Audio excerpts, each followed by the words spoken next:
안녕하십니까. 대한민국 최고 공인중개사 이관일입니다. 오늘은 깡통 전세에 대해서 몇 가지 알아보고자 카메라를 켰습니다. 저희 사무실이 서울 강서구다 보니까 말 많은 깡통 전세로 유명한 지역이기도 하죠. 그래서 이런저런 얘기도 많이 듣게 되고 많이 보기도 하고 알아보기도 하고 이랬습니다. 그래서 지금 뭐 대책 마련한다, 뭐 요즘에 또 여기 저희 강서구에 무슨 보궐선거가 있어가지고 뭐 이런저런 얘기 많이 나오는데, 그 중에 하나도 이 전세 사기 무슨 법을 만들어라 난리가 났습니다. 그래서 제가 오늘 속 시원하게 제 주관적인 생각으로다가 깡통 전세에 대해서 한번 얘기해보고자 합니다. 이건 지극히 제 주관적인 생각입니다. 그러니까 저 뜻이 맞지 않는다고 해서 저를 욕하지 말고, 그리고 화를 내지 마셨으면 좋겠습니다. 이제 저는 깡통 전세에 대해서 생각을 해봤어요. 예전에도 깡통 전세가 있었느냐? 예전에는 없었어요. 예전이라고 하면 예전이라고 해봤자 박근혜 정부 시절에도 깡통 전세라는 말은 있었지만 이렇게 대두화되지는 않았었죠. 그 전에 뭐 이명박 정부나 뭐 그 전에 노무현 정부나 이런 때는 깡통 전세가 이렇게 이슈가 되지 않았었어요. 근데 이게 이슈가 되고 이렇게 사회 문제가 된 거는 문재인 정권 때부터 시작입니다. 문재인 정권 때 뭐부터 시작이냐면 전세자금 대출을 너무 잘해줬기 때문에 이런 문제가 생겼다고 봐요. 제 생각에서는. 그러면 왜, 이건 제 지극히 개인적인, 왜 문재인 정권 때는 그러면 전세자금 대출을 해줬을까요? 그때 당시에 이제 젊은 층의 주거 문제를 해결하기 위해서 이 정권에서 이거를 대안으로 내세웠던 것 같아요. 그때 당시에는 또 제가 알기로는 그 국민의힘 당대표가 젊은 사람이 당대표를 하면서 그 젊은 세대 또래의 나이 있는 세대들이 이렇게 정치 참여라든지 실천적인 행동을 많이 했어요. 그러다 보니까 문재인 정권에서도 젊은 세대들의 의식을 좀 잡아야 되겠다 이런 생각에 그거를 젊은 세대들이 뭘 원하는지를 많이 파악했던 것 같아요. 그래서 그 첫 번째가 주거 문제였었고, 그 다음에 두 번째가 소득 성장 주도 그 있잖아요. 그런 걸로 해서 젊은표를 얻고자 했었는데, 첫 번째 이제 그 주택 부분에 대해서 전세자금 대출을 많이 해줘서 이 사람들이 편안하게 전세 살게 도와주면 되지 않을까라고 생각했던 거예요. 그래서 뭐 전세 보증금의 95%까지, 예를 들어서 3억의 전세다 그러면 1,500만 원만 계약금을 걸면 나머지 2억 8,500은 전세자금 대출로 해주는 거였어요. 반면에 매매자금 대출은 안 해줬어요. 왜 그러냐면 매매가 자꾸만 이뤄지면 주택가격이 올라갈까봐. 매매가 자꾸만 사들이고 사고 하면 집값이 올라갈까봐 매매는 못하게 하고 전세를 해주는 거예요. 근데 여기서 착오가 난 거죠. 그건 왜냐하면 이 주택 가격은 매매 가격은 전세 가격보다는 항상 높아야 되거든요. 전세 가격보다 밑으로 내려오는 매매 가격은 없어요. 그럼 전세 가격이 올라가면 당연히 매매도 올라가는데 이 부분을 놓친 것 같아요. 제 생각에는. 이 부분에 대해서는 나중에 제가 한번 주택 가격은 누가 정하는가 이런 걸 한번 찍어보겠습니다. 근데 이제 다시 본론으로 와서 깡통 전세가 이제 정부에서 95%까지 대출해주고 매매 대출은 뭐 LTV, DSR, DTV 이런 거 막 적용해가지고 매매 자금 대출은 안 해준 거예요. 그리고 정부에서는 젊은이들의 표를 받고자 주거 문제, 주택 문제에 대해서는 해결해주겠다 해서 전세자금 대출 장려했어요. 이 전세라는 게 개념이 그렇잖아요. 집이 하나 있는 사람은 전세를 놓을 수가 없어요. 집은 내 거 하나가 있고 여유분 2개 정도가 있어야지만 하나, 2개는 전세를 놓는 거예요. 그래야지만 전세가 생기는 거죠. 사람들은 집을 못 살게 하니까 전세로 나올 수 있는 게 없는 거예요. 너는 집 하나만 갖고 있어라. 그래 놓고 전세가 나올 수는 없는 거죠. 그러니까 이제 주택임대사업자들한테 니들이 주택임대사업 하면서 그 집을 사놨다가 이거를 전세를 놔라. 이런 식으로 얘기를 한 거죠. 그러면서 주택임대사업자들한테 여러 가지 혜택을 준 거예요. 취득세도 뭐 50% 몇 프로 절감해주고, 그 다음에 장기보유 특별공제도 양도세 부분에서 인정을 해주고, 그 다음에 재산세 부분에서도 그 종합부동산세에서 합산을 시켜주지 않는다, 합산 배제해주겠다. 뭐 이렇게 해서 임대사업자들한테 뭐 임대사업 해라 해갖고 엄청 적극적으로 해가지고 이제 해놓은 거예요. 그래서 임대사업자들도 괜찮네. 그래서 내가 이거 갖고 있다가 하면 한 5년, 10년, 8년 이렇게 갖고 있다가 다시 팔게 되면 그나마 집 하나에 뭐 500만 원이나 1000만 원은 남겠지 라는 생각으로 그 집들을 매입을 하게 된 거예요. 자, 매입을 하면서 이제 깡통 정세가 이제 시작이 되는 거예요. 여기서. 자, 제가 수치화로 말씀을 드려보면, 자, 푸른 빌라 이 동네 저희 그 강서구 쪽에 있는 거를 한번 예를 들어 볼게요. 푸른 빌라를 그 분양 가격이 이제 2억 7천, 뭐 2억 8천, 뭐 3억 이렇게 분양을 해요. 근데 아까 제가 말씀드렸듯이 매매 잔금 대출은 안 해주니까 분양이 안 돼요. 근데 전세 잔금 대출을 해주니까 전세는 잘 나가요. 근데 물건이 없어요.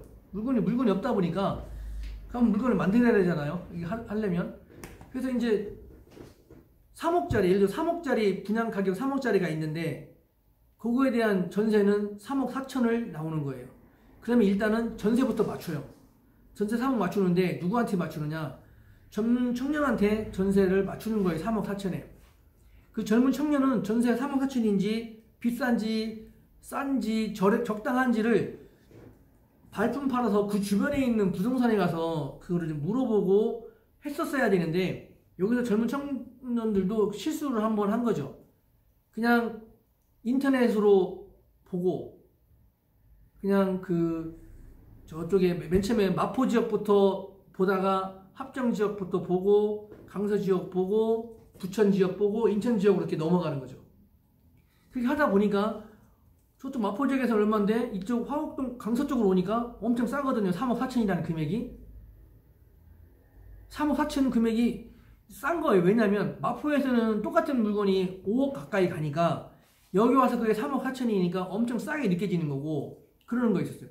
이 3억 4천에도 비싸다 생각하는 사람들은 점점 넘어간 거죠. 나중에 인천까지. 인천이 맨 마지막 코스였던 것 같아요. 지금 생각해보면. 자, 그러면 강서 쪽만 제가 말씀을 드릴게요.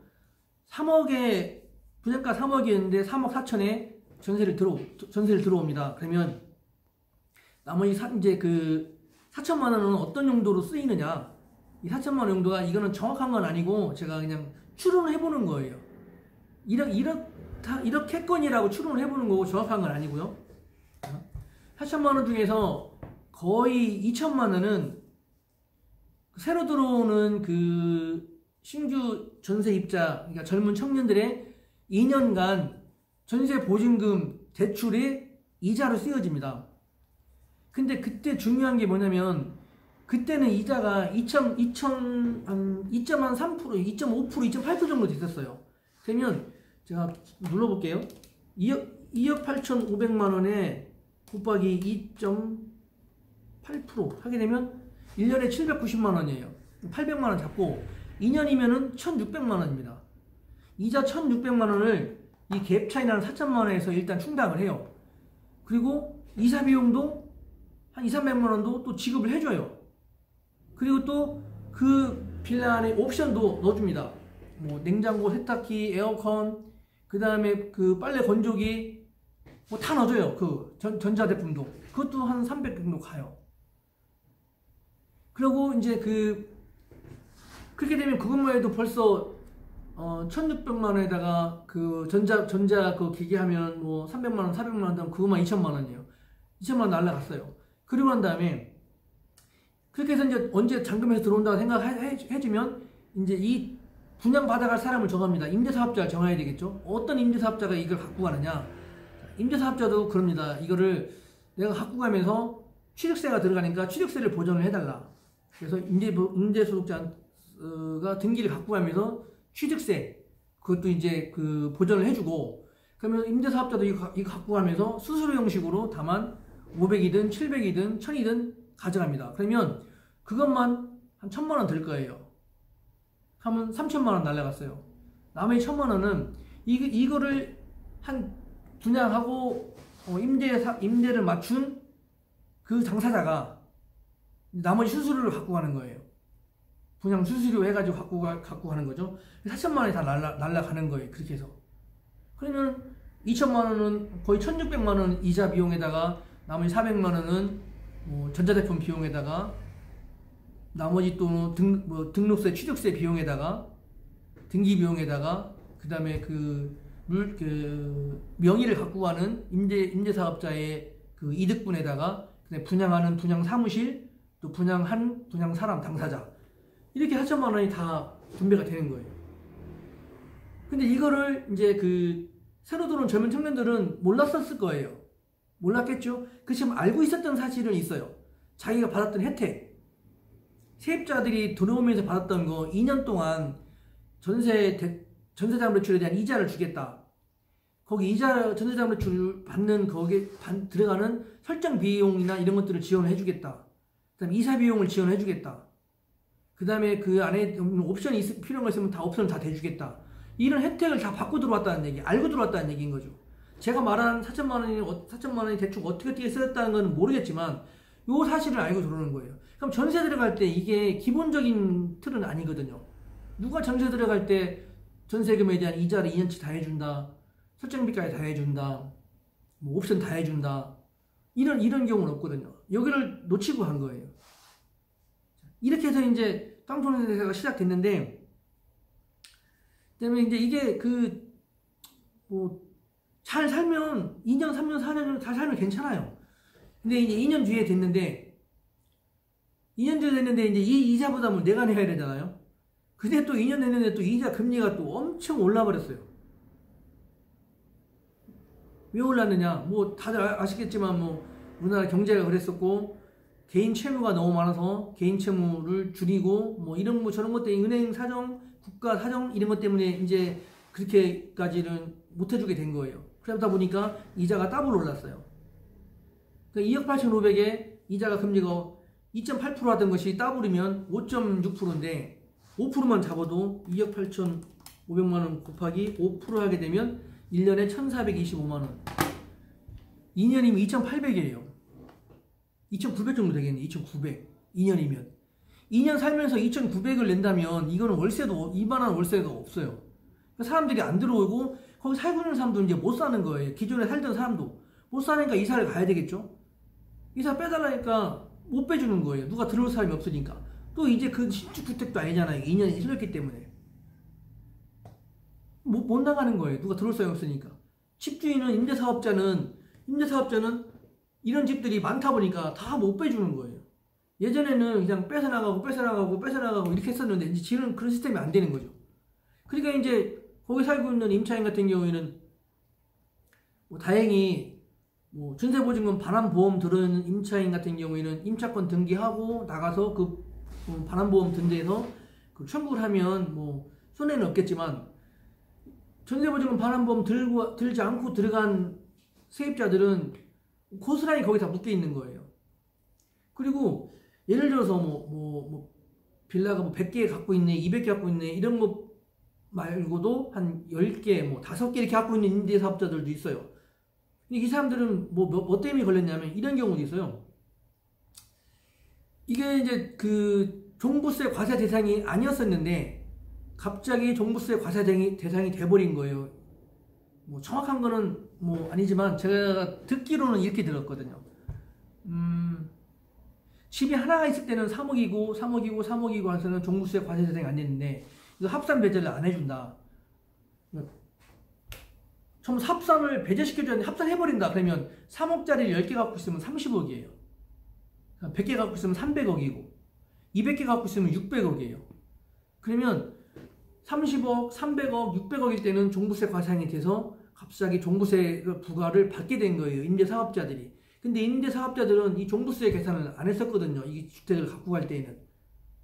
계속 종부세 과세 대상이 아닐 거라 생각을 하고 임대사업자로 간 거였었는데 어느 날 갑자기 법이 바뀌어서 종부세를 과세하게 됐어요.